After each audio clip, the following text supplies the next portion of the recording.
Баршаңызға сәлем, сіздермен бірге Гүлфия. Бүгін қыстық ащы аджиканы жасау жолымен бөлісемін. Ол үшін бізге қызанақ, тәтті бұрыш, ащы бұрыш, чеснок, петрушка қажет болады. Тағы да толық ингредиенттерді осы видеоның астына жазып қоямын.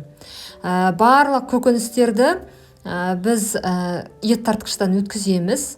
Алдын ала дайындап аламыз. Қазір мен қызанақ дайындап жатырмын. Егер сіздердің қызанақ кішкене жұмсарған болса, онда бола береді. Себебі біз оны ет тартқыштан өткіземіз. Міне қызанақ дайын. Енді қазір болгар бұрышын кесіп дайындаймын. Мен болгар бұрышын қызыл түстісін алдым. Негізі кез келген түсті ала берсеңіздер болады. Ащы бұрыш 8 данасын қостым. Өте ащы аджика етіп жасадым. Егер сіздерге қатты ащы керек емес болса, онда ащы бұрышты азырақ қоссаңыздар болады. Міне ет тартқыштан өткіземіз қызанақтың барлығын. Қызанақ пен тәтті бұрышты бірге ет тартқыштан өткізесіздер.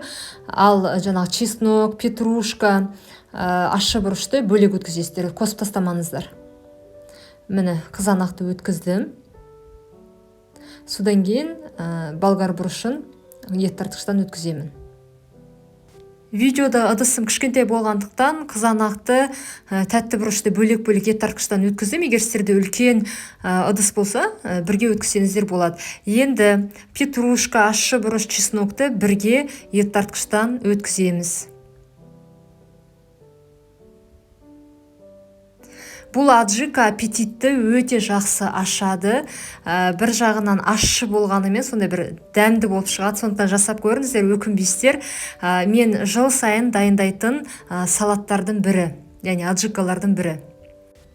Қызанақ пен болгар бұрышты қосып, қазанға құйдым. Егер сіздерде үлкен тегеш болса, сол тегешке пісірсеңіздер болады. Құйғаннан кейін бірден артынан қант, тұз және сұйық май қосасыздар. Тек содан кейін жоғарғы отта қайнатасыздар. Жақсылап араластырып қайнатасыздар. Қайнағаннан кейін, міне қайнады, қайнағаннан кейін бірден лимон қышқылын қосасыздар. Лимон қышқылын қостым, барлық ингредиенттерді осы видеоның астына жазып қоямын, сол жерден көрсеңіздер болады. Жақсылап араластырамын.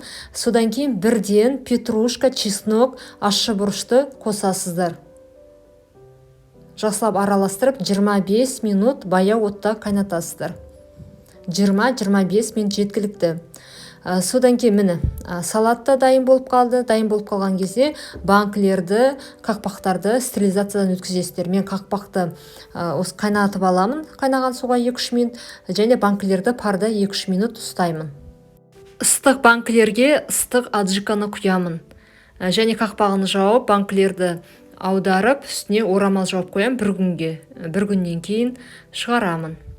Сондықтан жасап көріңіздер. Егер сұрақтарыңыз болса, осы видеоның астындағы комментарий бөліміне жазсаңыздар болады.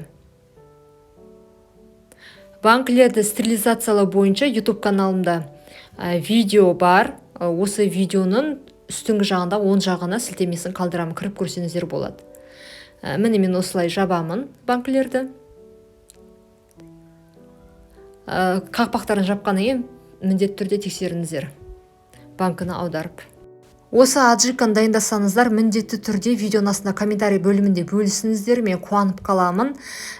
Менде 4 литрден көбірек шықты осы рецепт бойынша. Сонда жасап көріңіздер. Шынымен аппетитті ашатын ерекше аджика. Баршаңызға ас болсын.